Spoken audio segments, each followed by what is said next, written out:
So, what is an ASUS7 G chord? Give me the next 5 minutes, and I'm going to show you how to play any chord you want in FL Studio. My name is Jason Dowdy. I've been a producer and artist for over 20 years, and I help independent artists learn how to produce for themselves so they can take their career to that next level. So, let's hop right into it. Let me share my screen real quick, and let me make sure I share the audio as well. Here we go. All right. So I've got a piano roll open here in FL Studio. I'm using a tool called Snap to Scale here, and I've got it set on C major. So what we're going to do is we're just going to start with triad chords, and I'm going to explain the difference between major, minor, suspended, diminished, and augmented, starting with just triads. And then we can start adding other elements to help as well. So, and the reason I wanted to put this tutorial together is, maybe sometimes you might see something like these notations. Here, let me zoom in a bit so you can see like A sus2, G sharp minor 7th, F sharp minor 11, E sus4. And you may want to know what all of that means. I thought this tutorial would help do that. And I'm going to try to do it in 5 minutes here. So let's go. All right, let me just bring this back up. All right, so for a major chord, when you have the snap to scale tool, you can start with the root note, which in this case is going to be C. Then you count up 2 light gray spaces to get your third. So you got 1 is the C, 2 would be a D, 3 is the E right here. So that's a third. 4 would be the F. That's light gray. You can see. And then 5 would be the G, so the light gray space, and that's all in a major scale. Now, in order to create a minor chord, all you have to do is lower. So I'm just going to play this real quick. Here's major. Oh, do I not have the pattern loaded? Oh, I loaded it a little late here. Give me one sec.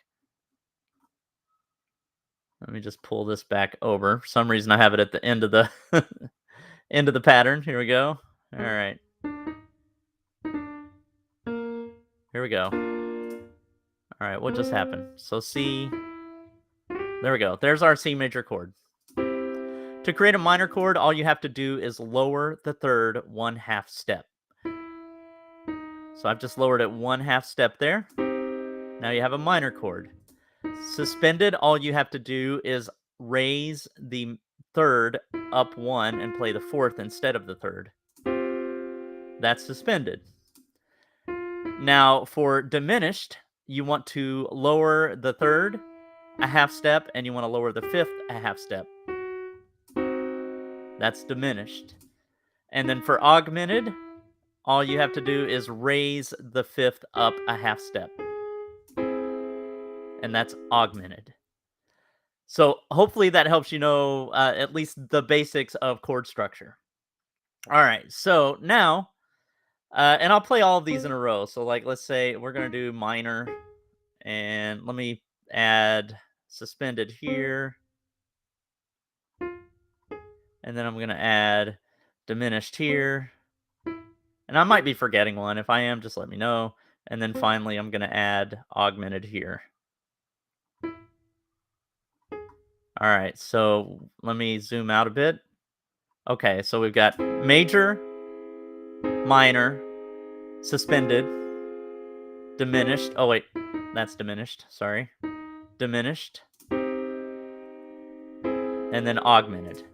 Oh, wait, is this? Yeah, that is correct. Oh, wait, I've got these on the wrong. Sorry, I had the fifth on the wrong. Let's do that one more time. Let's do it all one more time. Sorry, I had the fifth up a half step. So we got major, minor, suspended, diminished, and then augmented. There we go. All right, now when you see like the number 4, for example, or the number 7 or whatever it is, right? You're just adding that note of the chord. So for example, in the C major chord, let's say we wanted to add the 7. So we got 1, 2, 3, 4, and I'm just going through the gray notes because we're using snap to scale here. So 1, 2, 3, 4, 5. So when we know that's the fifth, 6, 7. So here's a seventh chord, or here's adding the seventh to that chord. Hold on. Can't seem to get it. There we go. That's a seventh. A sixth would be, adding the sixth. Here's a minor six, right? So this one's minor, and then this is going to be six. Okay. Hopefully that makes sense. And then the one last thing I want to cover is the slash.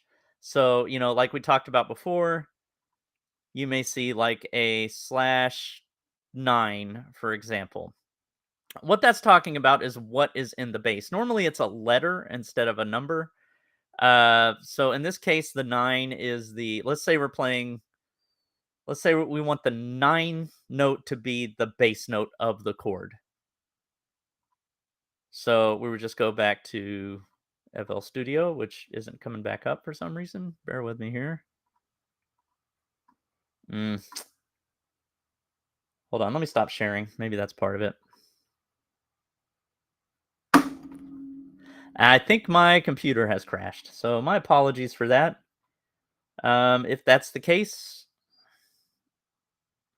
if you can still hear me, I appreciate you watching this video. Hopefully this has helped you learn how to structure chords, what those letters and numbers mean, and how you can create any chord in FL Studio.